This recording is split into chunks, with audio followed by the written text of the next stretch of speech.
Muito bom dia, boa tarde, boa noite, boa madrugada. Seja muito bem-vinda, muito bem-vindo.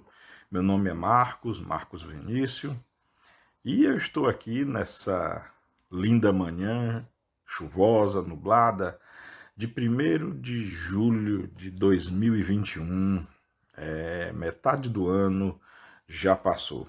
E eu estou aqui para passarmos uma hora, mais ou menos, em média, falando sobre coisas do nosso interesse, coisas interessantes, fascinantes, instigantes, coisas maravilhosas, coisas fascinantes, enfim, assuntos da ciência e do espiritismo. A você, então, que gosta, que se sente atraída ou atraído por estes assuntos, sejam muito bem-vindas, muito bem-vindos.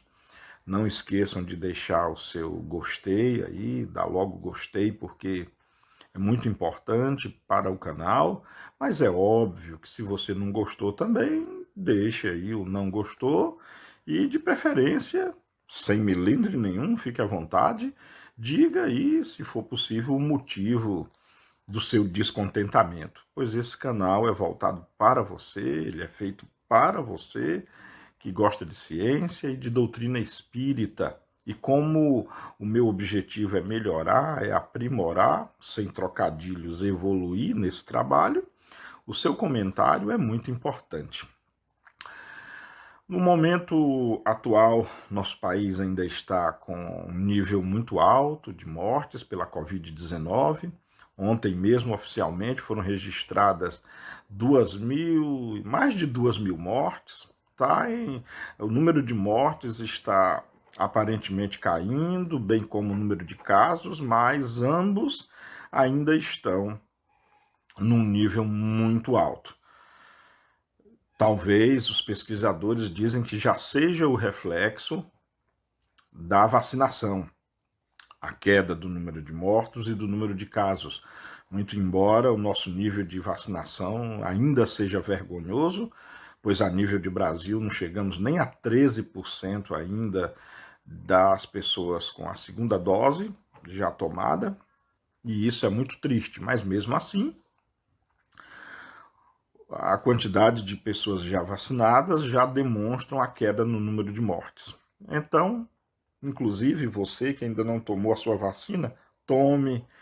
Você que tomou a primeira dose, não deixe de tomar a segunda dose.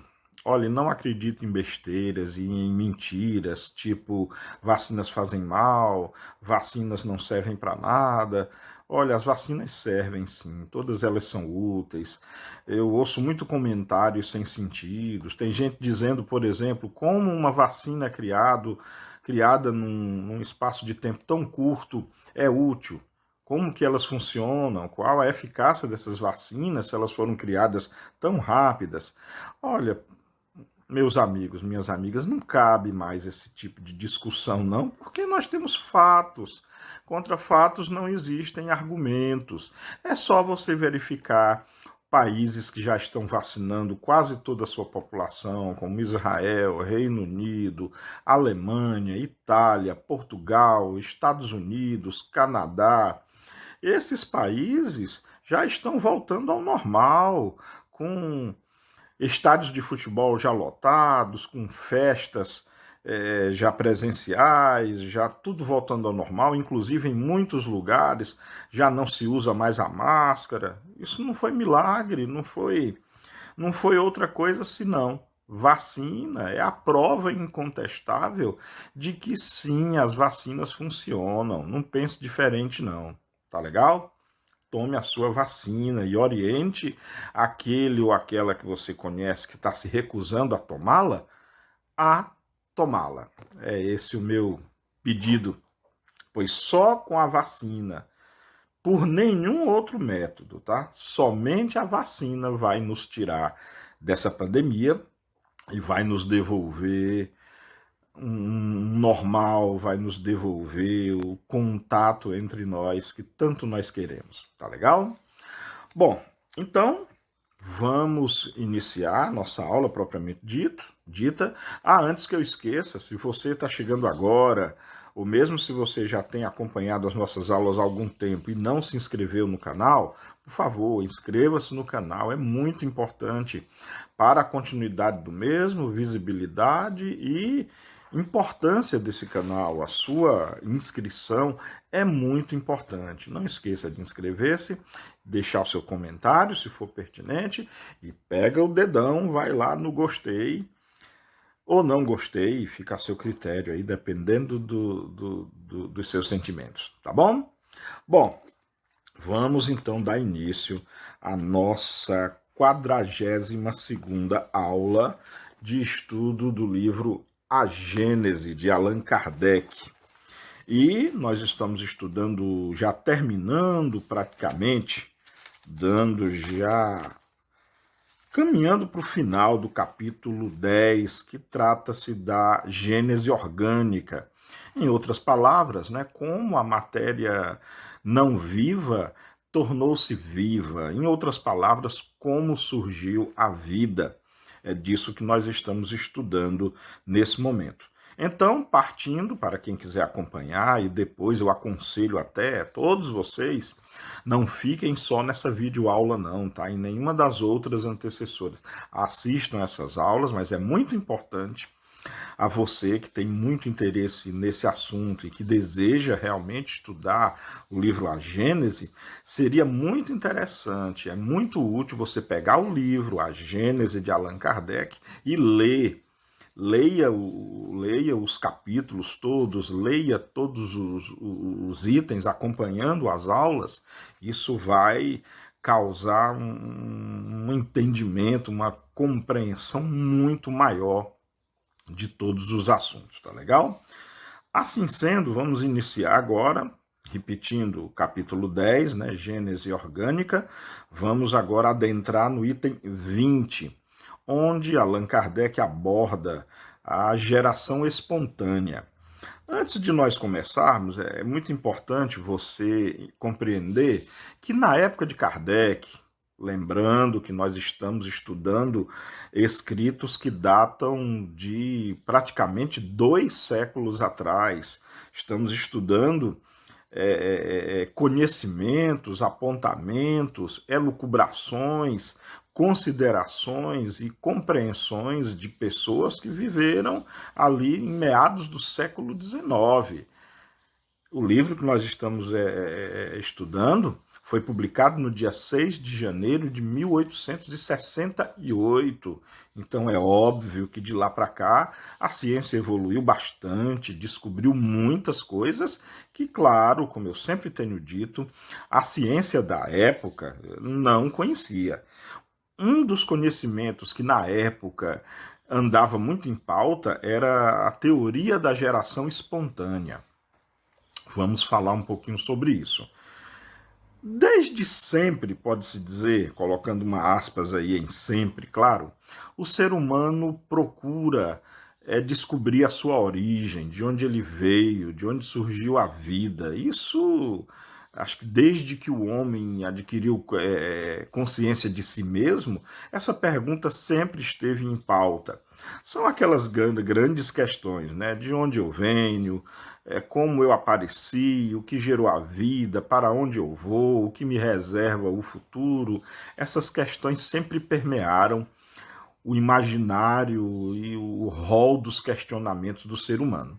E, como não poderia deixar de ser, a questão do aparecimento da vida, como a vida surgiu, a vida orgânica, como ela surgiu, culminando inclusive no aparecimento do homem, do ser humano, do Homo sapiens sapiens, que é a nossa classificação final na taxonomia moderna, sempre foi então um motivo de investigação das ciências, principalmente da biologia, da biogênese, da genética, da teoria da evolução e por aí vai. Ainda não temos uma resposta conclusiva, nem definitiva, e eu acredito que nunca teremos, não aqui na Terra, ou não tão cedo, porque o fenômeno da vida é muito antigo, o aparecimento da vida é muito antigo. como eu já falei em aulas precedentes, né, a vida surgiu na Terra há uns 3,8 bilhões de anos atrás. Então, tentar percrustar e investigar fenômenos tão antigos é praticamente impossível. Embora tenhamos muitas teorias, muitas evidências, a genética evoluiu muito, a moderna teoria da evolução nos levou e nos leva a resultados tamanhos e sem igual na história do conhecimento humano, mas, digamos assim, como se diz, a compreensão final, absoluta e desprovida de qualquer dúvida, eu creio que nos seja impossível. Pois bem, na época de Kardec havia uma teoria, como eu já falei, que era da geração espontânea. O que diz basicamente a geração espontânea? Diz que todos os corpos, todos os organismos, eles nascem de organismos pré-existentes naturalmente. Ou melhor dizendo, isso já foi a evolução dessa teoria. No início, ela significava tão somente que corpos vivos nascem da matéria inerte. E uma das evidências que na época se tinha era que, por exemplo, quando você pegava um pedaço de carne, né? Pedaço de carne, e colocava num recipiente e fechava o recipiente, depois de certo período, apareciam organismos nesse pedaço de carne, né? Os vermes, apareciam larvas. E isso levou a comunidade científica da época, nós estamos falando de mais de 2 séculos atrás, levou essa comunidade de pensadores, de pesquisadores, a achar que a vida nasceria da não-vida. É preciso entender, aliás, que fique bem claro, a teoria da geração espontânea já foi posta por terra, hoje ela não é mais aceita, a ciência já descobriu, já de há muitos e muitos anos, de que a teoria da geração espontânea está errada, tá? Muitas pesquisas foram feitas depois, muitos homens de gênio e cientistas descobriram que a vida realmente não vem da matéria inerte. É preciso entender que na época de Kardec não se conheciam ainda os germes na inteireza, não se conhecia as minúcias do mundo microscópico. Lembra do fenômeno que eu falei agora há pouco? Que essa teoria começou porque se colocava um pedaço de carne num recipiente, tampava-se o recipiente, e dias depois, claro, como a carne iria se decompor, apareciam larvas, vermes e, enfim, outros seres. O que os pesquisadores que faziam essas experiências não entendiam à época é que quando você pegava o pedaço de carne e colocava no recipiente, antes de colocar a carne no recipiente, provavelmente uma mosca já teria pousado na carne, essa mosca poderia ter depositado os seus ovos, muitas bactérias presentes no ar já teriam contaminado a carne, de maneira que, quando esse pedaço de carne era colocado no reservatório fechado, embora fechado, a carne já estava contaminada com muitos micro-organismos que, de posse desse material nutriente, dessa matéria nutriente, a carne, naturalmente esses vermes iam desenvolver-se. Tanto é, isso é tão verdade, que uma das provas disso era que, quando a carne era esterilizada, o mesmo pedaço de carne, quando era esterilizado e colocado num recipiente fechado a vácuo, não havia mais o aparecimento de larvas, nem de vermes, nem de nenhum outro organismo, porque havia se livrado a carne de contaminação. Estudando profundamente esses fenômenos, logo a ciência abandonou a teoria da geração espontânea, tá? Só para ficar bem claro que a geração espontânea não é mais aceita nos dias de hoje, mas a época de Kardec era uma teoria bastante consistente e, como nós veremos, Kardec até defendia, de certa forma, um pouco essa teoria. Mas vamos lá, então. No item 20, Kardec assim se refere. É natural se pergunte por que não mais se formam seres vivos nas mesmas condições em que se formaram os primeiros que surgiram na Terra. Sobre esse ponto, não pode deixar de lançar luz a questão da geração espontânea, que tanto preocupa a ciência, embora ainda esteja diversamente resolvida. O problema é este: formam-se, nos tempos atuais, seres orgânicos pela simples reunião dos elementos que os constituem, sem germens previamente produzidos pelo modo ordinário de geração, ou por outra, sem pais nem mães? Os partidários da geração espontânea respondem afirmativamente, apoiando-se em observações diretas que parecem concludentes. Pensam outros que todos os seres vivos se reproduzem uns pelos outros, firmados sobre o fato que a experiência comprova de que os germens de certas espécies vegetais e animais, mesmo dispersos, conservam latente vitalidade durante longo tempo, até que as circunstâncias lhes favoreçam a eclosão.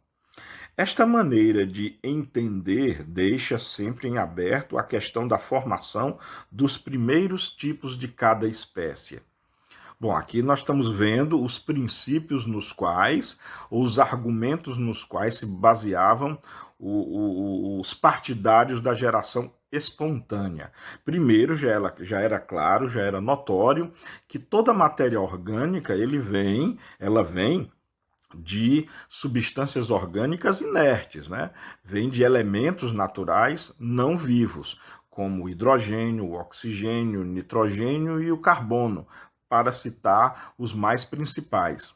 É sabido, já vimos na aula anterior, que a reunião destes elementos constituem o que nós chamamos a matéria orgânica. Claro que com acesso de alguns outros minerais, como o ferro, como o magnésio, como elementos como o fósforo e por aí vai. Mas esses elementos principais formam o que nós chamamos da matéria orgânica. Então, os partidários da geração espontânea achavam que a tão somente e simples reunião desses elementos químicos em condições especiais pode levar ao aparecimento, assim, vamos dizer, de certa forma, importante, instantâneo da vida orgânica, tá?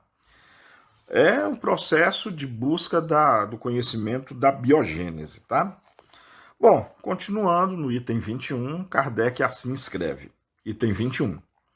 Sem discutir os dois sistemas, convém acentuar que o princípio da geração espontânea, evidentemente, só se pode aplicar aos seres das ordens mais ínfimas do reino vegetal e do reino animal, aqueles em os quais a vida começa a despontar e cujo organismo extremamente simples é, de certo modo, rudimentar.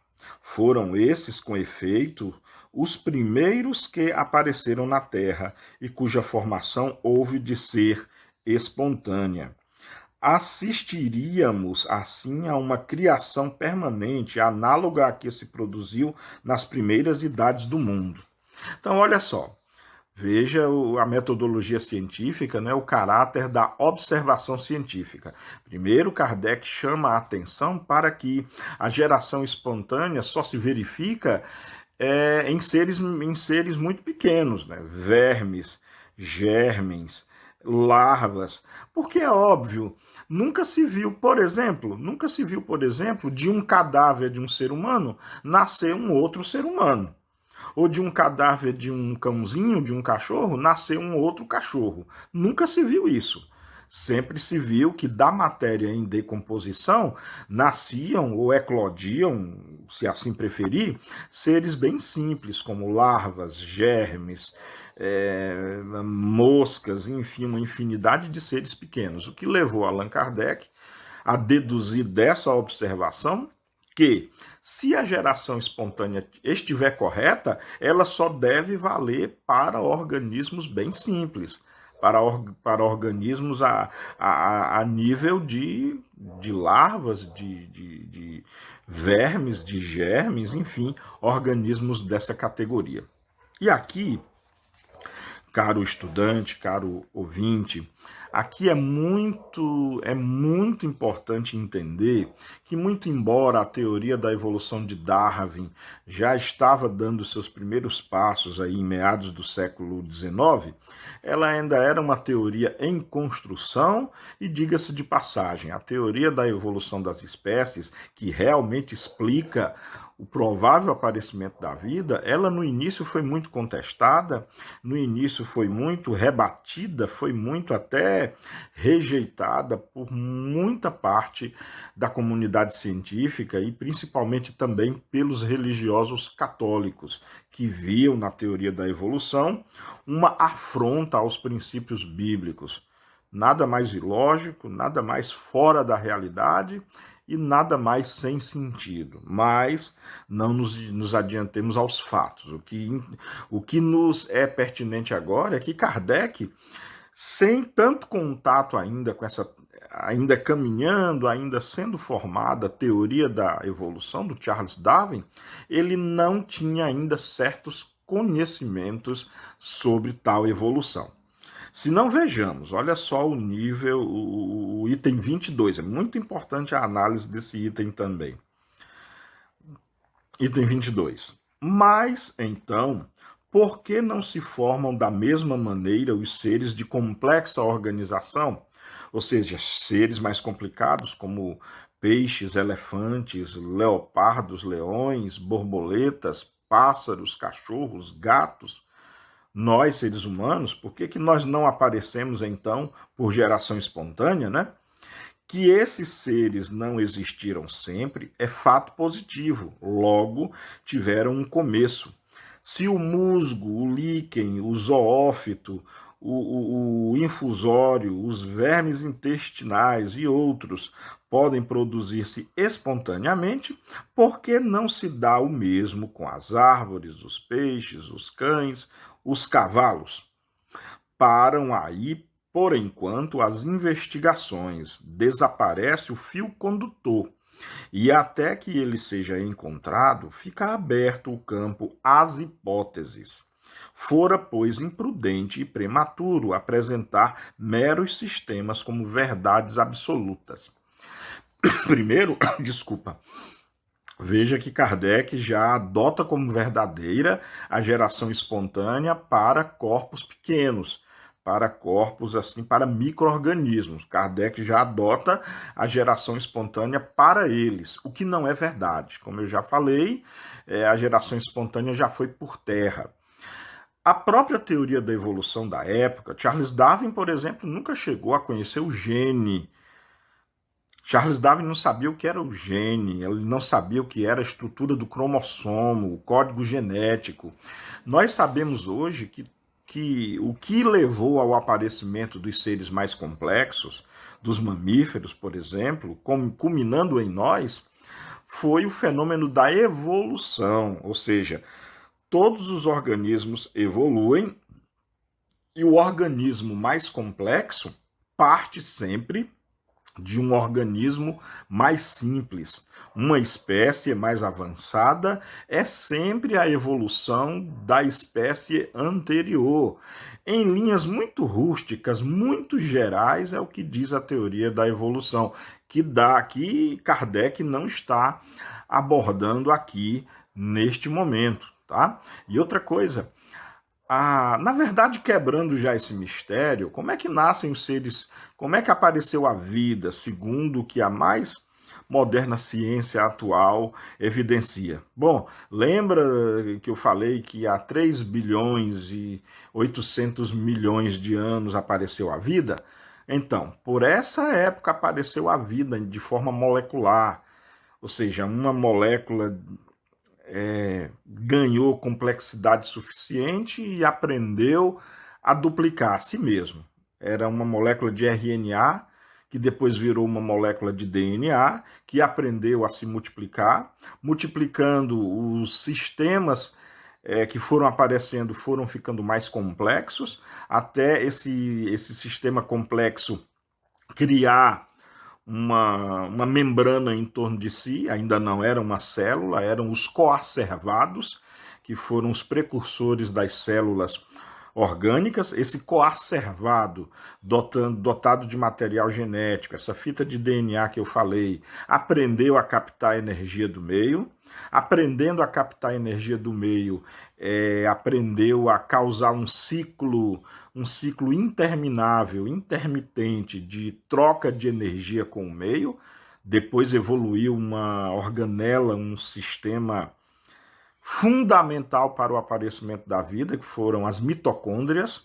Quando a mitocôndria evoluiu e ela foi formada, dentro já dessa protocélula, tivemos então a primeira espécie de bateria orgânica. Podemos agora armazenar energia dentro dessa célula e termos uma fonte não perecível de energia autossustentada com o meio para produzir todo o processo evolutivo da célula. Bom, dando um salto quase que infinito no tempo, foi isso que levou ao aparecimento de todas as espécies até nós. Estudando o código genético de todas as espécies, e isso já é claro para a biogenética, que todos os seres vivos da Terra, vegetais e animais, desde uma samambaia, uma palmeira, um fungo, um ácaro, uma bactéria, um golfinho, um gorila, um chimpanzé, uma zebra, um leopardo, um elefante, um golfinho, uma baleia, toda a vida na Terra, ela deriva, ela surgiu de uma única célula. Uma única célula que evoluiu. Estou falando de tipo de célula. É óbvio que essa mesma célula evoluiu ao longo da superfície do planeta. É o nosso verdadeiro Adão. Então, Adão, na verdade, não é um homem. Adão é uma célula. Essa célula primordial deu origem a toda a vida. Hoje, com estudos do genoma humano, o estudo constante dos 46 cromossomos que nos constituem, os 46 cromossomos que carregam a base proteica para formar o organismo humano, sabe-se hoje, isso já é uma verdade científica, de que toda a vida surgiu de uma única célula, que foi evoluindo, se desdobrando em organismos mais complexos até chegar a nós, ok? Isso é o que se sabe hoje. É importante que Allan Kardec não sabia disso na época, tá? Não sabia. Daí o fato de ele ainda defender, embora que para organismos muito pequenos, a teoria da geração espontânea, tá bom? Então, olha só. No item 23, Kardec assim se refere. Se a geração espontânea é fato demonstrado, olha só, ele dizendo que já é fato demonstrado, o que não é verdade, tá? Mas não esqueçam, tá? Não vão agora julgar Allan Kardec, não. Era o conhecimento da época. Era a verdade científica da época, assim como a verdade científica de hoje é esta. Eu sempre me pergunto qual será a verdade científica daqui a 200 anos. O que saberemos sobre a origem da vida daqui a mais 200 anos? Bom, saberemos, com certeza. Então, item 23, eu vou reiniciar. Se a geração espontânea é fato demonstrado, por muito limitado que seja, não deixa de constituir um fato capital, um marco de natureza a indicar o caminho para novas observações. Sabe-se que os seres orgânicos complexos não se produzem dessa maneira, mas quem sabe como eles começaram? Quem conhece o segredo de todas as transformações? Vendo o carvalho sair da glande, a glande é a bolota, né? A bolota, como se diz, que dá origem ao carvalho, a semente, né? Então, quem conhece o segredo de todas as transformações, vendo o carvalho sair da glande ou bolota, quem pode afirmar que não exista um laço misterioso entre o pólipo e o elefante?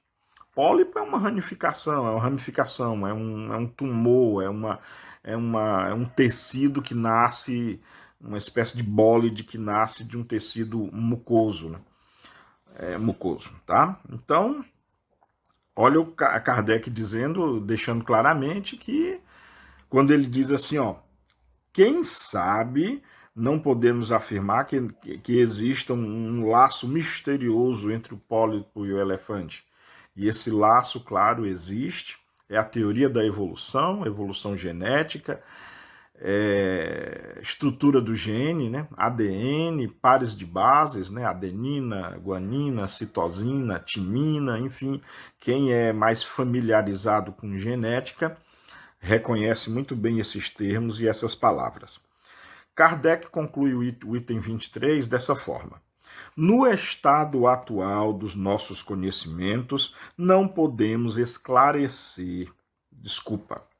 No estado atual dos nossos conhecimentos, não podemos estabelecer a teoria da geração espontânea permanente, senão como hipótese, mas como hipótese provável e que um dia talvez tome lugar entre as verdades científicas incontestes. Isso está, inclusive, na Revista Espírita de julho de 1868. Está aqui o Allan Kardec, até de certa forma, apostando na teoria da geração espontânea, afirmando até, como acabamos de ler, quem sabe essa teoria venha a fazer parte das verdades científicas do futuro, e na verdade não foi isso que aconteceu. Na verdade, como eu já falei, a teoria da geração espontânea já foi enterrada já há muito tempo, ela nunca foi uma verdade, tá? Geração espontânea nunca ocorreu. O que ocorre sempre foi a vinda de seres, um ser vivo sempre vem de outro ser vivo. Esses seres que Kardec analisava que estava vindo por geração espontânea, apenas ele não conhecia a nível microscópico, os ovos microscópicos, a estrutura do DNA, todo o processo que desencadeia a vida, não era conhecido nem por Allan Kardec, nem por nenhum pesquisador dessa época. Ok? Bom, e agora vamos dar início a um outro tema dentro do assunto, chamando agora escala dos seres orgânicos, né? O que é essa escala dos seres orgânicos? É mais ou menos já a alusão ao que chamamos em biologia de taxonomia.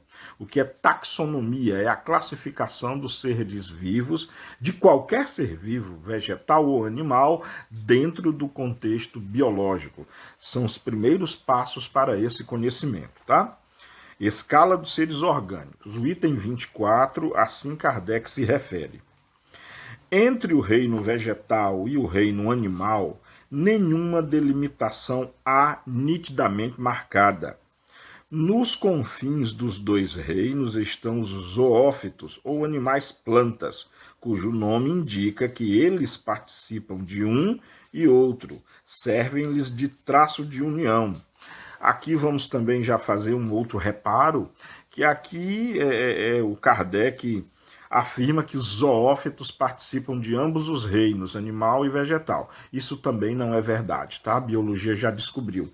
Os zoófitos, eles são animais, participam do reino animal somente. Eles não participam do reino vegetal.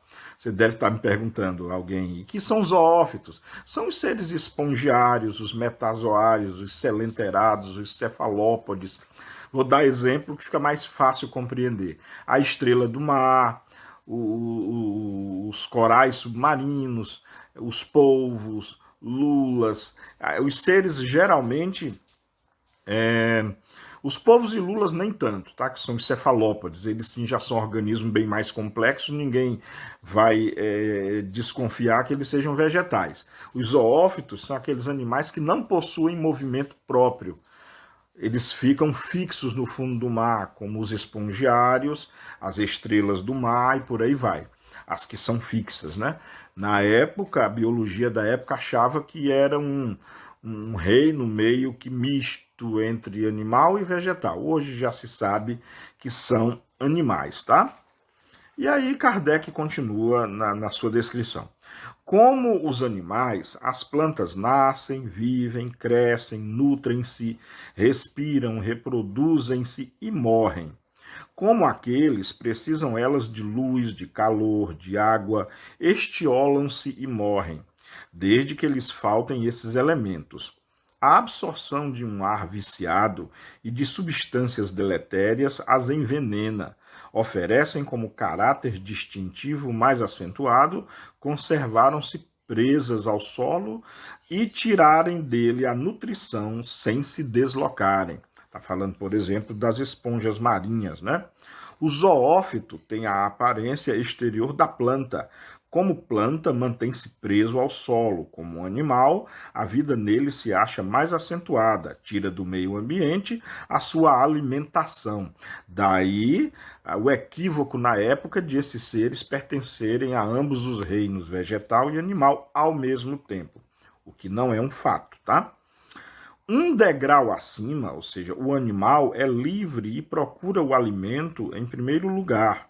Vêm as inúmeras variedades de pólipos, de corpos gelatinosos, sem órgãos bem definidos, só diferindo das plantas pela faculdade de locomoção.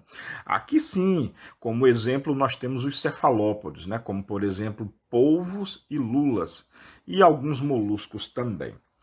Seguem-se na ordem do desenvolvimento dos órgãos, da atividade vital e do instinto, os helmintos ou vermes intestinais, os moluscos de que eu falei, né?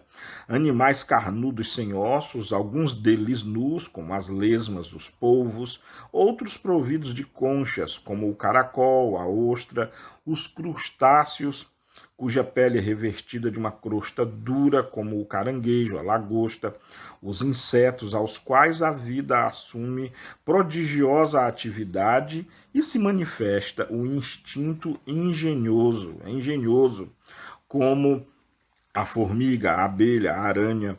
Alguns se metamorfoseiam, como a lagarta, que se transforma em elegante borboleta.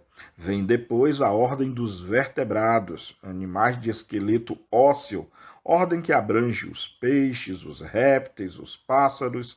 Seguem, por fim, os mamíferos, cuja organização é a mais completa. Aqui, Kardec faz digamos assim, um checklist, por assim dizer, dos reinos da natureza, né? Pelo menos os conhecidos na época, das classes, dos filos, dos gêneros, dos subgêneros mais conhecidos da época, tá? A época. Muito interessante. A propósito, eu recomendo a leitura e estudo de um livro maravilhoso a esse respeito, ou seja, sobre a evolução, que é psicografado pelo Chico Xavier e ditado pelo André Luiz, que é Evolução em Dois Mundos. Eu aconselho a quem não lê, lê esse livro, e quem já leu, relê. Aliás, é um livro para ser estudado. Quem sabe pode ser, quando terminarmos a Gênese, quem sabe pode ser um projeto futuro, né? Estudarmos o livro Evolução em Dois Mundos. O que você acha disso a propósito? Deixe seu comentário aí, o que você acha a respeito de estudarmos o livro Evolução em Dois Mundos, após aqui o estudo da Gênese. Deixa seu comentário aí, se for muito pedido, se for muito solicitado, é bem provável que nós possamos estudá-lo após, tá? Deixe seu comentário aí. Bom, no item 25, Kardec escreve: se considerarem apenas os dois pontos extremos da cadeia, nenhuma analogia aparente haverá. Mas, se passar de um anel a outro, sem solução de continuidade, chega-se sem transição brusca da planta aos animais vertebrados. Compreende-se, então, a possibilidade de que os animais de organização complexa não sejam mais do que uma transformação, olha que coisa interessante, ou se quiserem, um desenvolvimento gradual, a princípio insensível, da espécie imediatamente inferior e, assim sucessivamente, até ao primitivo ser elementar, Olha só a descrição da teoria da evolução, finalmente. Olha o gênio intuitivo e de conhecimento do codificador, já intuindo que, na verdade, cada espécie é uma evolução da espécie anterior. E aí, a chegar ao ponto de que hoje a ciência já concluiu, de que toda espécie deriva de um mesmo ponto do passado, é só uma questão de análise, coleta de dados, estudo e muita pesquisa. Até o primitivo, olha só, entre a glande, a bolota, né, do carvalho, melhor dizendo, entre a bolota, que é a glande, e o carvalho, é grande a diferença. Entretanto, se acompanharmos passo a passo o desenvolvimento da glande ou bolota, chegaremos ao carvalho e já não nos admiraremos de que este proceda de tão pequena semente. Lembrando que Kardec não conhecia de genética, ele não conhecia os genes, não conhecia os cromossomos, não conhecia as cromátides, não conhecia, enfim, esse mecanismo fundamental sem o qual não dá para compreender o desenvolvimento da vida. Ora, Allan Kardec continua. Se a glande encerra em latência os elementos próprios à formação de uma árvore gigantesca, por que não se daria o mesmo do oução ao elefante? Oução, gente, é um tipo de ácaro que dá no queijo, na farinha, é um tipo desses seres bem microscópicos mesmo, mas até com uma possante lente dá para vê-los também. São os tardígrafos também. Depois pesquisem aí sobre os tardígrafos. Então, ora, Kardec fala, não se daria o mesmo do oução, ou seja, de um tardígrafo, de um ácaro, ao elefante? Olha que maravilhosa associação que Allan Kardec já faz em termos de padrões evolutivos de um ser mínimo, que é um ácaro. O ácaro é um serzinho que pode dar no queijo, na farinha, nos travesseiros que nós usamos para dormir, nos nossos lençóis, nos carpetes, nos bichinhos de pelúcias, no tecido. É por isso que é importante fazermos a constante higienização desses itens, porque esses ácaros penetrando na nossa pele e pelas fossas nasais é o que causa as chamadas alergias. A propósito, é bom lembrar que nós já estamos começando julho, né? Vai começar a temporada dos ventos e aí a temporada também das alergias, porque aí, como a atividade de ventos e ventanias se acentua, nós vamos ter muito mais a disseminação de pólen no ar, e os pólens, junto com a poeiras e ácaros, né, que são esses ouções de que Kardec está falando, nos causam as mais diversas alergias, né? E no momento de pandemia, isso pode ser muito grave. Bom, Kardec continua, ainda no item 25, tá? De acordo com o que foi dito, percebe-se que não existia... Aliás, que não exista geração espontânea senão para os seres orgânicos elementares. As espécies superiores seriam produto das transformações sucessivas desses mesmos seres, realizadas à proporção que as condições atmosféricas se lhes foram tornando propícias. Adquirindo cada espécie a faculdade de reproduzir-se, os cruzamentos acarretaram inúmeras variedades.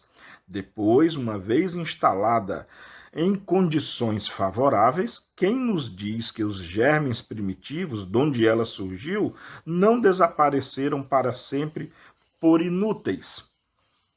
E aqui Kardec chama a atenção para uma coisa interessante, que é um dos princípios da evolução também, a extinção das espécies. A espécie ela evolui para uma espécie mais sofisticada, desaparecendo assim a espécie anterior. Coloquem isso na cabeça porque é muito importante. Evolução significa uma espécie dá lugar a uma outra mais evoluída, mais sofisticada, mais melhorada e assim mais eficiente. Inclusive, parece ser simples isso, mas nos tira uma dúvida muito importante. Ainda hoje, as pessoas com pouco conhecimento dizem, detratando, né, a teoria da evolução, afirmam que Charles Darwin disse que o homem descende do macaco. Isso não é verdade. Se o homem descendesse do macaco, não existiriam mais os nossos irmãos macacos. Mas ainda existem macacos, chimpanzés, gorilas, orangotangos. Então, isso não é evolução. Se nós derivássemos deles, seria necessário que eles não existissem mais. O que houve foi de um subgênero dos primatas, com certeza houve a nossa evolução, tá? Falei de maneira muito simples, na verdade é muito mais complexo, mas enfim, não tem como abordar a teoria da evolução num tema, não. Teria que ser um estudo à parte, um estudo, e hoje em dia, muito complexo para poder se entender. E ele continua: quem nos diz que o nosso oução seja idêntico ao que, de transformação em transformação, produziu o elefante? Interessante que o Kardec ele compara o oução, né, o ácaro, ao elefante, porque depois verifiquem aí a foto, a imagem de um ácaro, que realmente ele se assemelha muito a um elefante, a um hipopótamo, a um rinoceronte. Se assemelha muito, é como se fosse um hipopótamo, um rinoceronte ou mesmo um elefante microscópico. Depois, quem tiver curiosidade, deem uma olhada, tá? Bom, explicar-se-ia assim porque não há geração espontânea entre os animais de complexa organização. Esta teoria, sem estar admitida ainda da maneira definitiva, é a que tende, evidentemente, a predominar hoje na ciência. Ele está falando da teoria da evolução, tá? Já dos primeiros passos. Só que aqui, como eu falei anteriormente, espero que esteja bem claro para todos vocês, que Kardec dividia a evolução. Tinha uma evolução específica, aliás, tinha uma geração espontânea para seres simples e uma evolução para seres complexos. Darwin, depois, Charles Darwin nos mostrou que a evolução é uma só para todos os seres, dos mais simples aos mais complexos. E disso Kardec está dando prova de que não entendia ou não sabia. Então, repetindo, esta teoria, ou seja, da evolução, sem estar admitida ainda de maneira definitiva, é a que tende, evidentemente, a predominar hoje na ciência. Os observadores sérios aceitam-na como a mais racional. Como eu falei, na época já estava havendo uma briga muito grande entre a comunidade científica a respeito desse assunto. Tem um filme muito bom que aborda esse assunto, e o nome do filme é Criação, que aborda essa parte da vida do Charles Darwin, quando ele estava tentando divulgar a sua recém-descoberta teoria da evolução. Vale a pena assistir esse filme, como vale a pena ler o original de Charles Darwin, A Origem das Espécies, e vale a pena, claro, ler e estudar Evolução em Dois Mundos, de André Luiz, psicografada por Chico Xavier. Vale a pena estudar esses dois livros, claro, se você se interessa pelo assunto. E finalmente, vamos chegar a nós, no tema chamado O Homem Corpóreo. Item 26, Kardec assim se refere.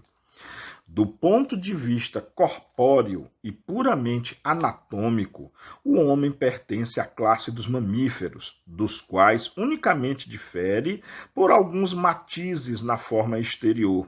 Quanto ao mais, a mesma composição de todos os outros animais. Os mesmos órgãos, as mesmas funções e os mesmos modos de nutrição, de respiração, de secreção, de reprodução. Ele nasce, vive e morre nas mesmas condições e, quando morre, seu corpo se decompõe como tudo o que vive. Não há em seu sangue, na sua carne e em seus ossos um átomo diferente dos que se encontram no corpo dos animais. Como estes, ao morrer, restitui à terra o oxigênio, o hidrogênio, o azoto ou nitrogênio. e o carbono que se haviam combinado para formá-lo, e esses elementos, por meio de novas combinações, vão formar outros corpos minerais, vegetais e animais. É tão grande a analogia que se estudam as suas funções orgânicas em certos animais, quando as experiências não podem ser feitas nele próprio. Que bonito, gente, que lindo, e é verdade. Se você comparar, por exemplo, nós seres humanos a um cachorro, por exemplo, nós, seres humanos e cachorros, temos sangue, ossos, músculos, coração, rins, fígado, bexiga, pênis no homem, vagina na mulher, assim como na cadela a vagina e no cão o pênis, pâncreas, sistema urinário, sistema excretor, pele, pelos, tudo bem que no cachorro bem mais. Nós desenvolvemos cabelo, pelo em algumas regiões, menos o Tony Ramos, né, que é coberto de pelo. Os mais antigos vão entender a piadinha, mas acho que o Tony Ramos não vai reclamar, não. Acho que ele nem vai tomar conhecimento disso. Então é notória a diferença aliás, é notória a similaridade do ponto de vista orgânico e do ponto de vista anatômico só, fisiológico até certo ponto, entre nós e os demais mamíferos. Temos basicamente todos os órgãos, temos basicamente as mesmas semelhanças como Allan Kardec descreveu aqui. E o que eu achei muito interessante também, essa reciclagem da natureza, que remete à Bíblia, sabe? Do pó tu viestes, ao pó tu retornará, está lá na Bíblia, e isso é verdade, do ponto de vista orgânico, do ponto de vista material, e é verdade. Todos os elementos químicos que hoje compõem o nosso corpo, e a grande maioria dos elementos que compõem o nosso corpo, não todos, mas a grande maioria, são esses que Allan Kardec aqui descreve: hidrogênio, oxigênio, nitrogênio e carbono são os principais.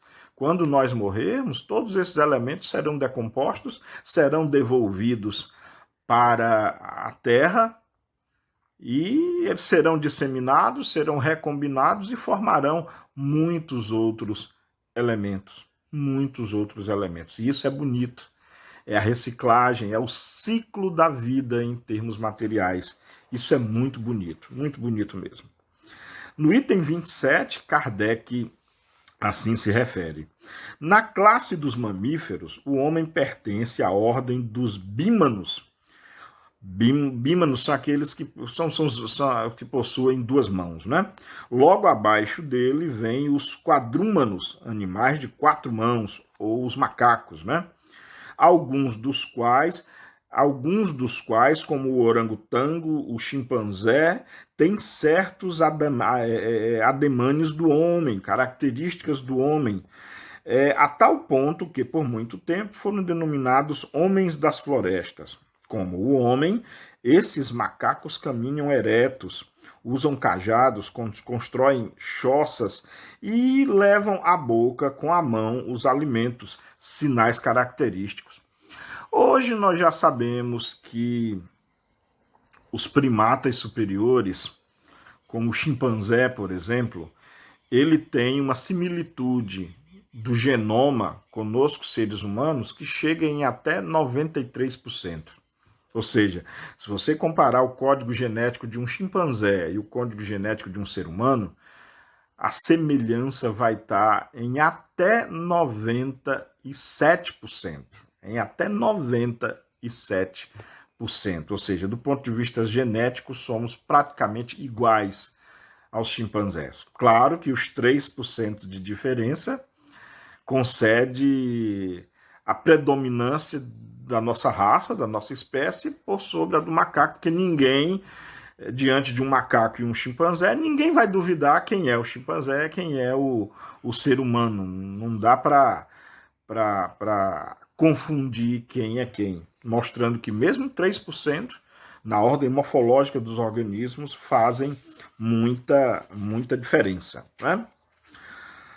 Por pouco se observe, já no item 28 agora, né? Por pouco se observe a escala dos seres vivos do ponto de vista do organismo, é-se forçado a reconhecer que, desde o líquen até a árvore e desde o zoófito, lembra aqueles seres que eram considerados animais vegetais, até o homem, há uma cadeia que ele eleva gradativamente, sem solução de continuidade, e cujos anéis são os níveis, né?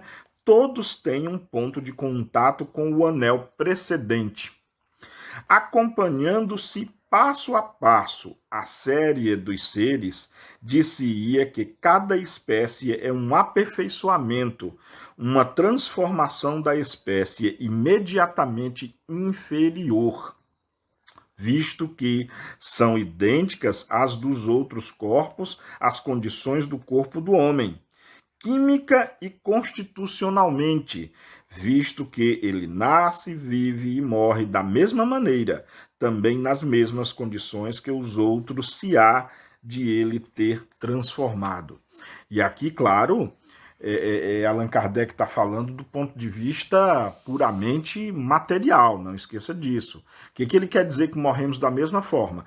Se um órgão nosso falir, não abordando aqui o motivo, a causa da falência, mas se um órgão vital como pulmão, coração ou cérebro falir, parar de funcionar, nós morremos. Se não tivermos acesso à água, nós morremos. Assim como os animais. Se não tivermos acesso a alimentos, morremos, assim como os animais. Assim como os animais. Allan Kardec, e vou encerrar o nosso encontro de hoje, abordando esse tema que é muito bonito. Allan Kardec fala dessa classificação dos seres vivos numa cadeia muito bem definida de níveis, né? Isso deu origem, na biologia, ao estudo da taxonomia. Taxonomia é a área da biologia que classifica todos os seres vivos, todos eles numa classificação, e essa classificação é bem complexa nos dias de hoje. Ela, olha só para vocês terem uma ideia, a classificação taxonômica atual, ela identifica cada ser e o localiza, olhem bem, e o localiza num domínio, reino, sub-reino, filo, subfilo, classe, subclasse, infraclasse, ordem, subordem, infraordem, superfamília, família, tribo, subtribo, gênero, espécie e subespécie. Só para termos uma ideia, a nossa classificação né, taxonômica é a seguinte: nós, seres humanos, o nosso domínio é o domínio eucariota, lembrando que as nossas células são eucarióticas, né? O nosso reino é o Animalia, o nosso sub-reino é o Eumetazoa, o nosso filo é o Chordata, o nosso subfilo é o Vertebrata, a nossa classe é a classe Mammalia, a nossa subclasse é a Theria ou Théria, a nossa infraclasse é a Euteria ou Eutéria, a nossa ordem é Primates, a nossa subordem é a Apoblorhini, a nossa infraordem é a Simiiformes, somos seres simiiformes. A nossa superfamília é a Homininoidea, é a nossa superfamília. A nossa família é a Hominidae. A nossa tribo é a Hominini. Isso, Hominini é a nossa família. A nossa tribo, tá? A nossa tribo é Hominini. A nossa subtribo é a Hominina. O nosso gênero é Homo. A nossa espécie é Homo sapiens. E a nossa subespécie é Homo sapiens sapiens. Essa é a nossa classificação taxonômica. E aqui nós nos despedimos, né, da aula 42.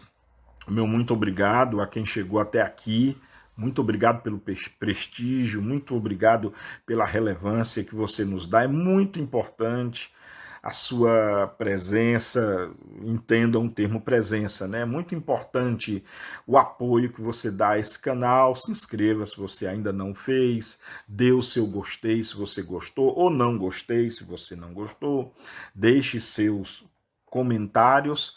Muito obrigado a você, até a próxima aula, até a próxima videoaula, na aula 43, onde nós continuaremos esse debate e debateremos outras coisas bem importantes. Tá legal?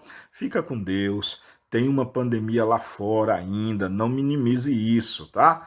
Não minimize. Evite sair de casa se você não precisa. Se você precisar sair de casa, use a máscara. Não deixe de usar a máscara. Higienize as mãos constantemente com sabão, ou álcool em gel. Evite se aglomerar, evite ter contato físico com pessoas. Ainda é muito perigoso fazer isso. E, finalmente, tome a vacina. Não duvide da vacina, seja ela qual for. Quero ver todos vocês, todos nós, com muita saúde, tá bom? Beijo no coração, fiquem com Deus, Deus os abençoe e até a próxima.